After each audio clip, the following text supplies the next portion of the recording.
July 23rd, 2020. Opening day, night at Dodger Stadium.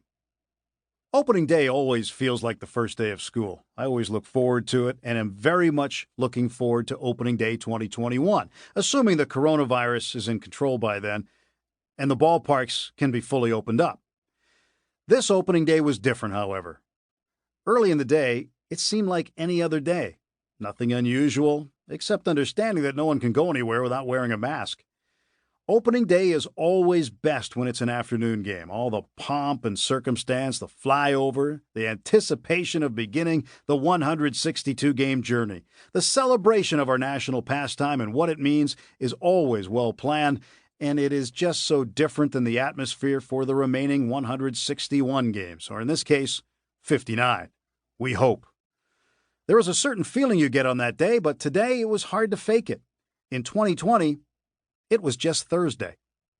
As the clock moved to the mid-afternoon, the Dodgers put out a press release announcing unexpected news. Clayton Kershaw would not start tonight due to tightness in his back.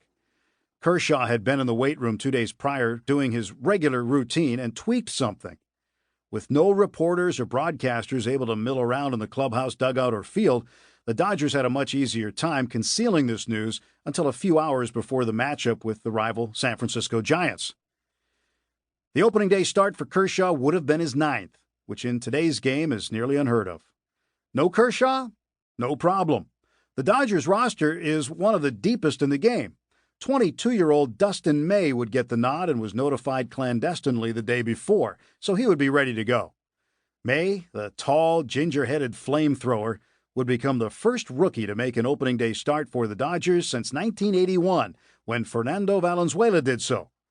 Valenzuela, then just 20 years old, was sent to the Hill to face the Houston Astros in place of the injured Jerry Royce, and the once-in-a-lifetime Fernando Mania phenomenon was born.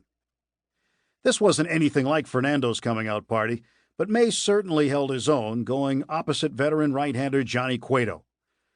May tossed 4 1/3 innings, allowing 7 hits and 1 run while striking out 4. Not bad for a guy who had been optioned out to the team's alternate camp at USC just a couple of days earlier.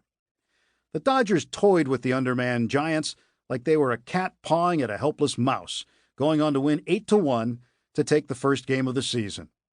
The game was nationally televised on ESPN, though the announcers for the four-letter network were not on site. In the radio booth, Charlie and Rick worked together for the first time since a couple of early spring training games in late February.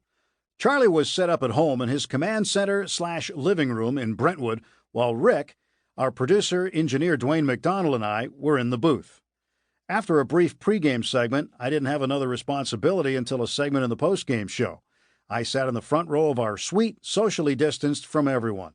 Rick was set up just inside the booth along the bar table behind the 2 rows of seats, while Dwayne was set up well behind Rick, completely inside the suite and not facing the field. That seat in the front row would become my seat for the entire shortened season. With empty stands and an empty parking lot, I don't think you can find a bigger lot in baseball. Dodger Stadium sits in the middle of 365 sprawling acres. The reason I mention this is that during one of the late innings, something caught my attention. Out of the corner of my left eye, I noticed some movement near the upper deck on the third base side. Quickly, I turned my head to look and spotted a silver mylar balloon floating over the roof, as though it didn't have a care in the world.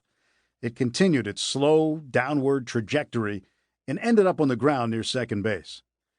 This was the COVID-19 season's version of a beach ball being accidentally tossed on the field from the grandstand. Come to find out the next day, some dude on Instagram, who is, of course, a Dodger fan, mentioned that it was his balloon, and he let it go in honor of his recently deceased mother, with no idea how far it would travel, and he never imagined it would head in the direction of Dodger Stadium, never mind landing in the middle of the infield. Makes you